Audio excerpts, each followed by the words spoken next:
मानव हिजोसम्म आफ्नो काखमा खेल्दै गरेको राजकुमार जस्तो प्यारो छोरोले आज तपाईलाई सधैँका लागि छोडेर गयो। अब मनमा कस्तो लाग्छ? मानव हिजोसम्म तपाईको काखमा खेलेर बसेकी राजकुमारी जस्तै प्यारी तपाईकी कलिली छोरीले आज तपाईलाई सधैँका लागि छोडेर जानुभयो। अब कस्तो लाग्छ? मानव हिजोसम्म तपाईलाई पस्किएर मिठो मिठो परिकार बनाएर खुवाउँदै गरेकी तपाईकी प्यारी अर्धाङ्गिनीले तपाईलाई आज सधैँका लागि छोडेर गए। अब कस्तो लाग्छ? मानव तपाईको प्यारो श्रीमान तपाईलाई सधैँका लागि छोडेर जानुभयो। अब तपाईलाई कस्तो लाग्छ? हिजोसम्म त्यो पनि हिजोसम्म हुनुहुन्थ्यो तर आज हुनुहुन्न। अब कस्तो लाग्छ? एकछिन कल्पना गरौँ यो स्थितिलाई। एकदम पीडाको स्थिति हो नि वास्तवमा भन्नु पर्दाखेरि। तर यो स्थितिमा अब कसरी मन सम्हाल्ने? कहिलेकाहीँ के हुन्छ भन्दाखेरि आफ्ना परिवारभित्रका कोही सदस्यले अकस्मात हामीलाई छोडेर जानुहुन्छ। अहिले त झन् यो विविध किसिमका रोग व्याधहरू आइरहेका छन्। यो रोग व्याधको स्थितिमा त झन् कसले कुन बेला हामीलाई छोडेर जान्छ त्यसको कुनै ग्यारेन्टी हुँदैन। प्यारा भक्त सज्जन, यस्ता महारोगहरू आइरहेका छन्। को कुन बेला जान्छ के ठेगान? केही पनि ठेगान छैन। त यस्तो स्थितिमा अब आफ्नो मन कसरी सम्हाल्ने? मन सम्हाल्नु सबभन्दा ठुलो कुरो। कसरी आफ्नो मन सम्हालेर हामी बस्न सक्दछौँ? त भागवतमा यसको उपाय बताइएको छ। मैले यो तपाईहरुलाई किन बताउँदैछु भन्दाखेरि यस्तो स्थितिमा धेरैले आफ्नो मन सम्हाल्न सक्दैनन्। धेरै मानिसहरू पुरा जीवनभर आफ्नो मानसिक सन्तुलन गुमाएर बस्दछन्। धेरै मानिसहरू आफ्नो पुरा जीवन बर्बराएर बस्दछन्। धेरैको जिन्दगी बर्बाद भएको हुन्छ जब आफ्ना परिवारभित्रका कोही प्रिय सदस्यले आफूलाई छोडेर, मानव आफ्नो प्यारो छोरो आफूले सोच्दै नसोचेको एउटा घटना घटेको थियो। एक दम्पति थिए र त्यही 6-7 वर्षकी छोरी थिइन्। एक दिन ती छोरीलाई सामान्य ज्वरो आयो। उनीहरूले डाक्टरकोमा लिएर गए हस्पिटलमा। अनि डाक्टरले भने कि तपाईकी जुन बच्ची छिन् यिनलाई चाहिँ टाइफाइडको सङ्केत देखिएको छ, उनलाई हस्पिटलमा भर्ना गर्नुपर्छ। त्यसपछि ती दुई अभिभावकलाई लाग्यो ल ठिकै छ, सामान्य टाइफाइड त होला नि, अब निको होला नि भन्ने आश भयो। अब आश त हुन्छ निश्चित रूपले। कोही अभिभावकहरूले यो सोचिरहेका हुँदैनन् कि मेरी छोरी मेरो छोरोले मलाई छोडेर जान्छ। यो कल्पना पनि गरेका हुँदैनन् उनीहरूले, यो सम्झिन पनि चाहँदैनन्। तर प्यारा भक्त सज्जन, संसार त विचित्रको छ। संसारमा जसको जन्म हुन्छ उसको मृत्यु त निश्चित छ, जसको मृत्यु हुन्छ उसको जन्म त निश्चित छ। यो संसारमा मृत्यु त सत्य हो। कसैले पनि आजसम्म मृत्युलाई टार्न सकेको छैन। मृत्युबाट बच्न आजसम्म कोही पनि सकेका छैन। त भइदियो के भनेदेखि ती जो दम्पति थिए, ती दम्पतिकी जो छोरी थिइन्, हिजोसम्म उनीहरूको काखमा खेल्दै थिइन्। हिजोसम्म उनीहरूले लुगा लगाइदिँदै थिए। हिजोसम्म उनीहरूले फन पार्कमा घुमाउन लिएर गएका थिए। भोलिपल्ट हस्पिटलमा ती छोरीले सधैँका लागि ती दुई दम्पतिलाई छोडेर गए। जसको कारणले गर्दा उनीहरूलाई यस्तो शक लाग्यो, एक्सपेक्टै नगरेको, सोच्दै नसोचेको भयो जीवनमा। कहाँ हुनसक्छ यस्तो? हुँदैन, यो भगवान्ले के गरेको, हाम्रो जिन्दगीमा के गरेको यो भनेर दुईजना यति शोकमग्न भए। उनीहरूलाई यति पीडा भयो, यो कुराले यति पीडा भयो कि जसको कारण दुवैजना दम्पतिले आफ्नो जीवनभर मानसिक सन्तुलन गुमाए। हैन, मानसिक सन्तुलनै गुम्यो। किन भन्दाखेरि त्यो एक्सपेक्टै नगरेको कुरा भयो। मेरी छोरी यति स्वस्थ थिइन्, यति हट्टाकट्टा छिन्, उनले कसरी छोडेर जान सक्छिन्? हैन, सामान्यतया हाम्रो मनमा पनि यस्तो किसिमको जिज्ञासा आउँछ नि। होइन, ऊ एकदमै हट्टाकट्टा, उसलाई केही रोग नै छैन, तर पनि ऊ कसरी मर्यो? त यो कुराले हामीलाई शक दिन्छ नि, होइन? त यस्तै शक भयो। मातापिताको पुरा जीवनभरि मानसिक सन्तुलन गुम्यो, पागल जसरी बाँचे, उनीहरूको केयर गर्नुपर्ने भयो। त यस्तो हुन्छ। एक महिला थिइन्, उनले जुम्ल्या छोरो जन्माएकी थिइन्। तर दुर्भाग्य जुम्ल्या छोरीले ती आमालाई सधैँका लागि छोडेर बिदा भए। जसको कारणले गर्दाखेरि ती महिलालाई यति शक भयो, यति पीडा भयो, यति शक भयो कि उनले पनि आफ्नो मानसिक सन्तुलन गुमाए। हेर्नुहोस्, जब आफ्नो प्रियजनले, विशेष गरी आफू सबभन्दा बढी आसक्त जोमा छौँ त्यो व्यक्तिले हामीलाई अचानक अकस्मात संसारबाट छोडेर जान्छ भनेदेखि त्यो पीडाको कारणले गर्दा हार्ट एट्याक पनि हुनसक्छ। त्यो पीडाको कारणले गर्दा धेरै व्यक्तिहरूले आफ्नो मानसिक सन्तुलन गुमाएका हुन्छन् पुरा जीवनभरिको लागि। त यो राम्रो स्थिति त होइन नि। मानसिक सन्तुलन गुमाउनु यो त राम्रो होइन, होइन नि। किन भन्दा यदि हाम्रो मन नै अब हाम्रो बसमा हुँदैन भनेदेखि हाम्रो उद्धार कसरी हुन्छ? हाम्रो उद्धार हुँदैन। त प्यारा भक्त सज्जन, श्रीमद् भागवतमा यस्तो स्थितिलाई कसरी डिल गर्ने बताइएको छ। ध्यान दिएर सुन्नु होला। श्रीमद् भागवतमा एक श्लोक छ, त्यस श्लोकमा बताइएको छ, अन्वीक्षिक्वा शोकमोह दम्भ महद उपासया योगान्त परायण मौनेन हिंसा कामध्यनिहया। यो श्लोकको अर्थ सबैजनाले एकदमै ध्यान दिएर सुन्नुहोला। जब यो श्लोकको अर्थ हामी सुन्दछौँ, यस्तो जटिल परिस्थितिमा हामीले आफ्नो मन सम्हाल्ने क्ल्यू पाउँदछौँ। यो श्लोकमा बताइयो आध्यात्मिक ज्ञानको चर्चा गरेर मानिसले आफ्नो शोकमाथि विजय प्राप्त गर्न सक्दछ, मोहमाथि विजय प्राप्त गर्न सक्दछ। अन्वीक्षिक्या शोक मोह, शोक र मोहमाथि आध्यात्मिक ज्ञान प्राप्त गरेर विजय प्राप्त गर्न सकिन्छ। अनि त्यसै गरी आएर भक्तहरूको चरणको सेवा गरेर दम्भमाथि विजय प्राप्त गर्न सकिन्छ। दम्भ महद उपासया, दम्भमाथि विजय प्राप्त गर्न सकिन्छ। अनि त्यसै गरी मौन व्रत धारण गरेर योग पथमा आउने विभिन्न बाधाहरूमाथि विजय प्राप्त गर्न सकिन्छ। अर्थात् भजन मार्गमा, भक्ति मार्गमा जुन बाधाहरू आइरहेको छ त्यो बाधाहरूलाई जित्नको लागि मौन व्रत धारण गर्नु। अनि त्यसै गरी ईर्ष्यालाई जित्नको लागि इन्द्रिय तृप्तिको वासनाबाट मुक्त हुनु, इन्द्रिय तृप्तिको इच्छा नराख्नु। त भागवतजीमा यस प्रकार बताइयो। त भागवतको यो श्लोकमा बताइएको पहिलो कुरो के हो भनेदेखि आध्यात्मिक ज्ञानको चर्चा परिचर्चाद्वारा शोक र मोहमाथि विजय प्राप्त गर्न सकिन्छ। हामीले विजय प्राप्त गर्नुपर्दछ शोक र मोहमा। जीवनमा जे पनि हुन सक्दछ। अचानक हाम्रा प्रियजनले हामीलाई छोडेर जान सक्नुहुन्छ, अचानक, हैन? यसको कुनै ग्यारेन्टी छैन। त्यस कारणले गर्दाखेरि कसैप्रति पनि आसक्त नहुनु, न पत्नीसँग आसक्त हुनु, न पतिसँग आसक्त हुनु, न छोराछोरीसँग आसक्त हुनु, संसारका कोही पनि व्यक्तिसँग आसक्त नहुनु र संसारको कुनै पनि चिजमा आसक्त नहुनु। किनभने यो क्षणभङ्गुर हो, यो नष्ट भएर जाने कुराहरू हुन्। यी सबैले हामीलाई छोडेर जाने हुन्। त्यस कारणले गर्दा जुन कुराले हामीलाई कालान्तरमा छोडेर जान्छन्, जुन कुरा हामीबाट खोसिन्छ, ती कुराहरूमा यदि हामी डिपली एट्याच छौँ, आसक्त छौँ भनेदेखि त निश्चित रूपले हामीले पीडा भोग्नुपर्छ। किन पीडा भोग्नु पर्दैन? मानौ हामीहरूले बजारबाट यस्तो कुरा किनेर ल्यायौँ जुन कुरा हामीले घरमा ल्याउन नपाउँदै बीच बाटोमै हरायो। अब हामीलाई शोक भएन? शोक भयो नि, होइन? किन भन्दाखेरि त्यो वस्तु हामीले किनेर ल्यायौँ, त्यो वस्तुमा हाम्रो आसक्ति थियो। आसक्ति भएको चिज हराउँदा त निश्चित हामीलाई टेन्सन हुन्छ, निश्चित हामीलाई शोक पर्दछ। त्यस कारणले गर्दा कुनै पनि भौतिक चिजमा आसक्त नगर, कुनै पनि भौतिक व्यक्तिहरूमा आसक्त नबन। किन भन्दा यो आसक्तिको कारणले गर्दा रुनुपर्छ, पीडा भोग्नुपर्छ। किनभने केही पनि कुरा सत्य छैन। हरेक कुराले, हरेक व्यक्तिले हामीलाई जुन बेला पनि छोडेर जान सक्छन् र हामीले पनि हरेक चिजलाई छोड्नुपर्ने हुन्छ, हरेक व्यक्तिलाई छोडेर जानुपर्ने हुन्छ। संसारमा भइरहेको त्यही छ। त जब हामी यस्तो आध्यात्मिक ज्ञान भागवत, श्रीमद् भागवत गीता लगायतका यी दिव्य ग्रन्थबाट प्राप्त गर्दछौँ, तब त्यसपछि हामीहरूले यो शोकमाथि विजय प्राप्त गर्न सक्छौँ। कसरी? संसार यस्तै रहेछ, मर्नुपर्ने ठाउँ रहेछ, छोड्नुपर्ने ठाउँ रहेछ, त किन चिन्ता गर्ने? म पनि मर्छु, अब मेरा मान्छेहरू पनि मर्छन्। अब यो कुन चाहिँ नौलो कुरो हो? मेरा हजुरबाउ पनि मरे, जुजुबाउ पनि मरे, अब म पछिका पनि मर्छन्, मेरा नाति पनि मर्छन्, पनाति पनि मर्छन्, छोरो पनि मर्छ, छोरी पनि। वास्तवमा यो संसारको एउटा सत्य के हो भन्दाखेरि हामी पुत्र प्राप्ति, पुत्री प्राप्ति गरेर हाँस्छौँ, खुसी बन्दछौँ।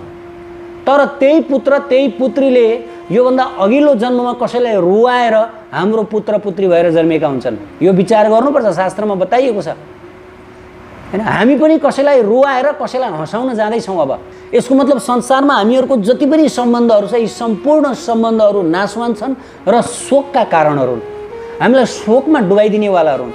त्यसकारण भगवत गीतामा भगवान श्रीकृष्णले उपदेश दिनुभयो, जातस्य हि ध्रुवर मृत्युर ध्रुवम जन्म मृतस्य छ। अर्जुन, चिन्ता नगर, जसको जन्म भएको छ उसको मृत्यु हुन्छ, जसको मृत्यु भएको छ उसको जन्म हुन्छ।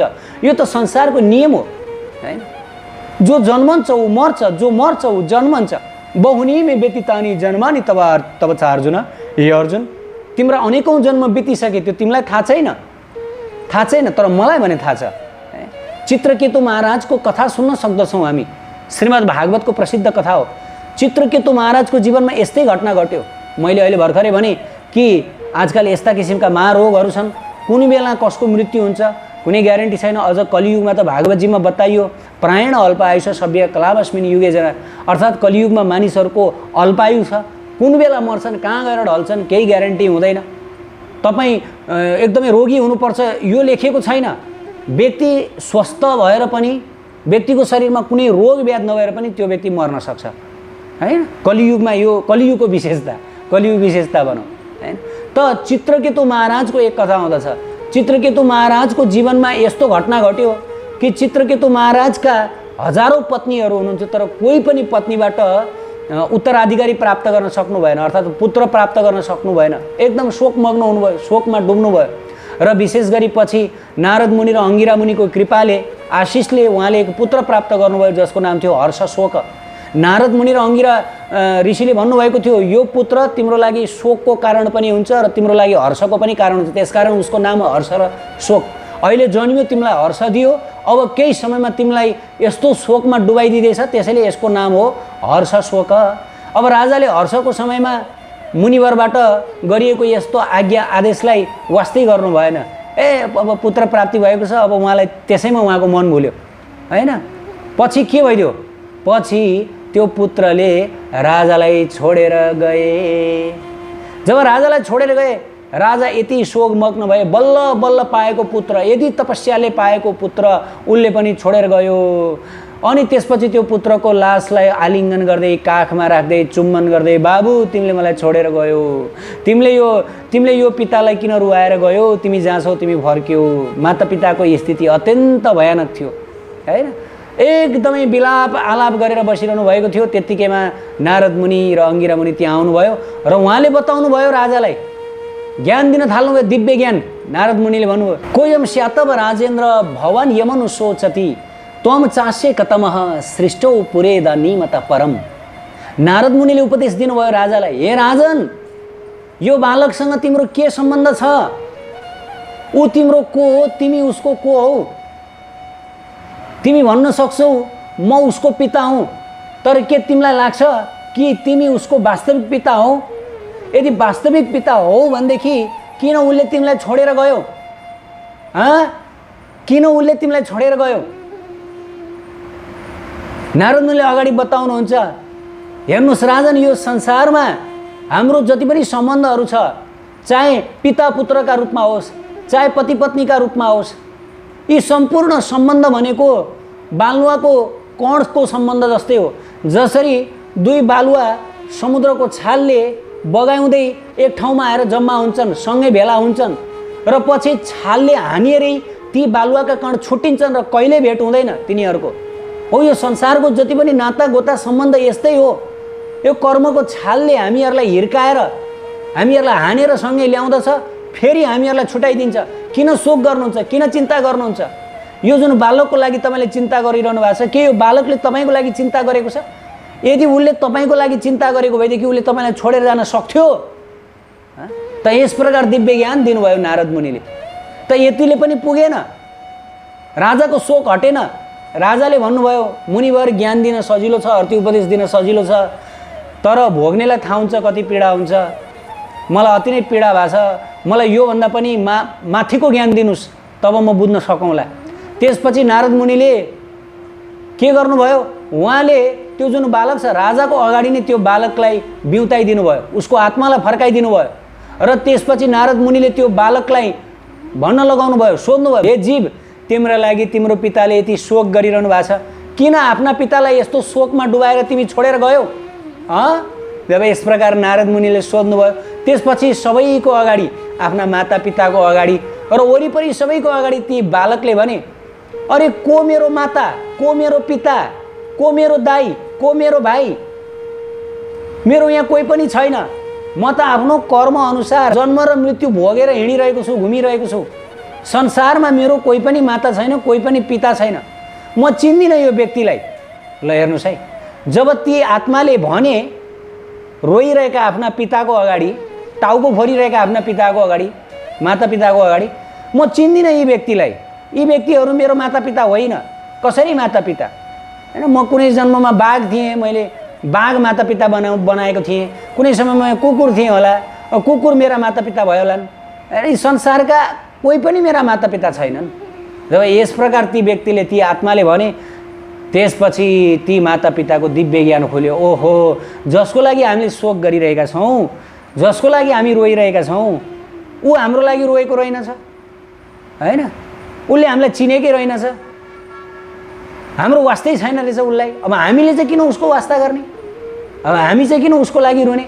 र तत्काल चित्रकेतु महाराजको दिव्य नेत्र खुल्यो, नारद मुनिको कृपाले तुरुन्त पुत्र शोक हट्यो र त्यसपछि ओहो वास्तवमा यो संसारमा पुत्र पुत्री पति पत्नी यो जति पनि सम्बन्ध छ यो सब माया हो, यो सब मोह हो, यो अज्ञानता रहेछ। अब यो अज्ञानतालाई छोडेर एकमात्र सत्य परम सत्य भगवान राधा कृष्णको भजन गर्नु। यस प्रकार चित्रकेतु महाराज अब सम्पूर्ण यो मोह मायालाई त्यागेर आफ्नो जो वास्तविक हो उनी राधा कृष्णको भजनमा लाग्नुभयो। त प्यारा भक्त सज्जन, जब पनि हाम्रो जीवनमा यस्तो स्थिति आउँदछ, कसैले हामीलाई छोडेर जानुहुन्छ, विशेष गरी आफ्नो परिवारको प्रिय सदस्य, त त्यो बेला हामीहरूले शोक गर्ने होइन, हामीहरूले के विचार गर्ने, संसार यस्तै छ, यो संसार यस्तै हो। भगवानले भन्नुभयो यहाँ त मर्नुपर्छ, यहाँ त जो जन्मन्छ ऊ मर्छ, र ऊ मरेर फेरि जन्मिसक्यो, किन चिन्ता गर्दछौ, ऊ कहीँ कतै गएर जन्मिसक्यो। अहिले मातापिताको रूपमा तिमी थियौ, तिमीलाई छोडेर अब अरू नै मातापिता उसले स्वीकार गरिसक्यो हैन, 2 हातवाला अथवा 4 हातवाला कोही न कोही उसले स्वीकार गरिसक्यो। अब चिन्ता नगर, उसले आफ्नो संरक्षक पाइसक्यो। र सबभन्दा ठुलो चिन्ता के को लागि गर कि म यो मर्नै नपर्ने ठाउँमा, म यो मान्छेहरू मरेको देख्नै नपर्ने ठाउँमा म कसरी जाने, म राधा गोविन्दको चरणमा कसरी जाने, म उहाँको दिव्य धाममा निकुञ्जमा कसरी जाने, र मैले कसरी उहाँको दिव्य सेवा प्राप्त गर्ने, जहाँ जन्म मरण छैन, जहाँ रोग व्याधि छैन, जहाँ कुनै किसिमको शोक छैन, जहाँ कुनै किसिमको पीडा छैन हैन। जबसम्म हामी मर्दछौँ र जबसम्म हामीले मरेको देख्दछौँ संसारमा, तबसम्म संसारमा हामीले कहिल्यै सुख शान्ति प्राप्त गर्दैनौँ हैन, किनभने सुखको स्थिति त होइन हैन। कसै तपाईँ हामी विचार गरौँ न, हामी मर्दैछौँ, ल अब कहिले मर्छौँ थाहा छैन, हामीले मृत्युको पीडा भोग्नुपर्छ, सोच्नुहोस् त, यो आनन्दको क्षण हो, यो आनन्द होइन नि, यो त पीडा हो नि है। त्यसै गरी अब हाम्रा मान्छेहरूले पनि हामीलाई छोडेर जाँदैछन्, मर्दैछन्, यो पनि आनन्दको स्थिति होइन नि, पीडाको स्थिति हो नि। त जबसम्म हामी यो संसारमा जन्मने र मर्ने चक्करमा बाँधिन्छौँ, 84 को चक्करमा हामी घुम्नु पर्दछ, तबसम्म हामीले सुखको र शान्तिको सास फेर्न सक्दैनौँ। हामीलाई यो जन्म मृत्युको चक्रले यति रुवाउँदछ, यति कष्ट दिन्छ। त्यस कारणले गर्दाखेरि हामी भगवानको धाममा जानुपर्छ, जहाँ जन्म मृत्यु नै छैन हैन। भगवान श्रीकृष्ण स्वयं बताउनुहुन्छ कि मेरो धाममा आऊ, मेरो धाममा कुनै किसिमको दुःख कुनै किसिमको कष्ट छैन है, मेरो धाम शाश्वत छ। त भगवानको शाश्वत धाममा जानुपर्दछ, भगवानको शाश्वत सेवा प्राप्त गर्नुपर्दछ, कहिल्यै नमर्नु हुने राधा कृष्णको सेवा प्राप्त गर्नुपर्दछ। र हामी उहाँ कहिल्यै नमर्नेको साथमा गयो भने हामी पनि कहिल्यै मर्दैनौँ, कहिल्यै मर्दैनौँ। त संसारमा भने जबसम्म हामीले सधैँ मरिरहने पुत्र पुत्रीको वरिपरि घेरेर बस्दछौँ र जबसम्म हामी पनि मरिरहन्छौँ, तबसम्म यो सुखमय स्थिति होइन नि, यो त एकदम पीडाको स्थिति हो प्यारा भक्त सज्जन। त्यस कारणले गर्दाखेरि यी आध्यात्मिक ज्ञान लिनुपर्छ र आध्यात्मिक ज्ञान लिएर हामीले आफ्नो मन सम्हाल्नुपर्छ र हामी वास्तवमा यो अज्ञानताबाट माथि उठ्नु पर्दछ। अज्ञानताको कारणले गर्दा हामी रुन्छौँ, हामी विलाप गर्दछौँ, एहे मलाई छोडेर गयो, मलाई मेरो पुत्रले छोड्यो, मलाई मेरो छोरोले छोड्यो भने हामी टाउको फोर्छौँ, रुन्छौँ। तर यहाँ रुनुपर्ने कुनै कारण छैन हैन, यहाँ शोक गर्नुपर्ने कुनै कारण छैन। किन भन्दाखेरि आत्माको कहिले मृत्यु हुँदैन, आत्मा त गइसक्यो, अर्को आमाको योनिमा गइसक्यो, अर्को आमाको कोखबाट अब उसले जन्म लिँदैछ, किन शोक गर्छौ, शोक नगर। अब शोक यो कुरामा गर कि म अब कसरी मैले राधा रानीको चरण प्राप्त गर्ने, जसको चरण प्राप्त गरेपछि अब मलाई कहिले पनि रुनु पर्दैन, मलाई कहिले पनि शोकमा डुब्नु पर्दैन, कहिले पनि पर्दैन। हो यो जीवनलाई नै अब कसरी अन्तिम जीवन बनाउने, यही कुरामा हामीले शोक गर्नुपर्छ। यदि शोकै गर्ने हो भने यो कुरामा मात्रै शोक गर्ने हो, अरू कुरामा शोक गर्नुहुन्न प्यारा भक्त सज्जन। उत्कृष्ट आध्यात्मिक जानकारीहरूका लागि नेपालकै पहिलो शुद्ध आध्यात्मिक च्यानल टिभी लजिकल कृष्णलाई सब्स्क्राइब गर्न नभुल्नुहोला र हरेक अपडेट्सका लागि यो बेल आइकन पनि दबाइदिनुहोला।